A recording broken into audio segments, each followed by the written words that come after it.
pertama.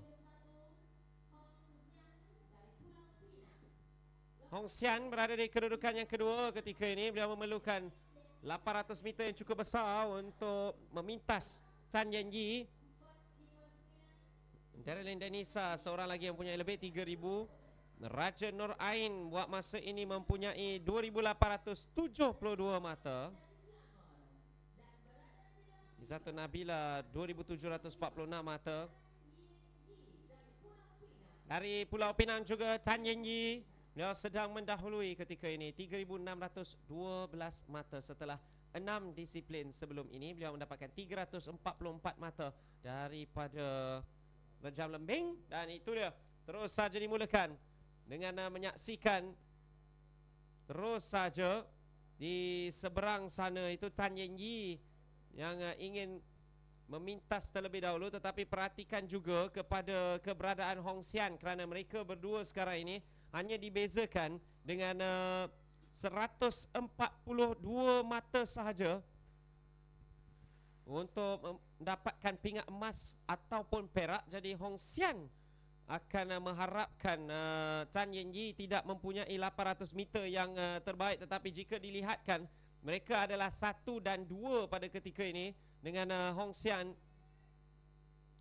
berada di belakang Chan Yen-Yi. Jika keadaan ini berterusan untuk 400 meter atau 500 meter yang terakhir ini, maka pingat emas akan sah menjadi milik Chan Yen-Yi. 8 disiplin sejak hari yang pertama, dan kini ini adalah yang terakhir. Dan menyaksikan Chan Yen-Yi yang masih lagi sedang mendahului Hong Xian berada di belakangnya untuk 400 meter yang terakhir. Ini akan benar-benar menguji mental. Ya, agak panas juga di Stadium UPM Serdang ini. Dia cuacanya redup tetapi ada panasnya juga. Lebih-lebih lagi apabila ada hujan panas di awal hari juga di kawasan sekitar Lembah Kelang. Tetapi ia tidak mematahkan semangat untuk Chan Yen-Yi untuk terus berada di hadapan, untuk terus mengkalungkan pingat emas kepada dirinya, dengan Hong Xian berada jauh di belakangnya sambil chasing pack. Itu juga agak menarik untuk menentukan pingat gangsa kerana Darren Denisa buat masa ini mempunyai 3083 mata, tetapi tiga yang lain itu sambil Chan Yen-Yi sememangnya berada di tahap yang cukup berlainan.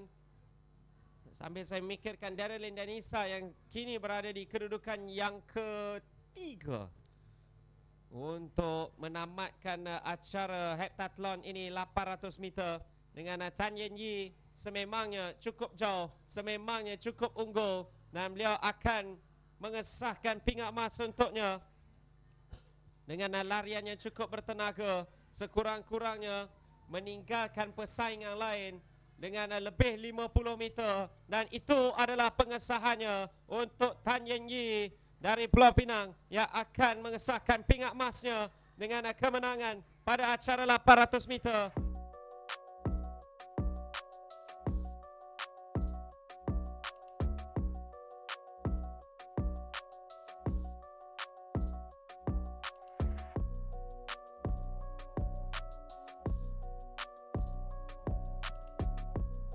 Terbuka Malaysia, Hong Xian dengan pingat perak dan pingat gangsa.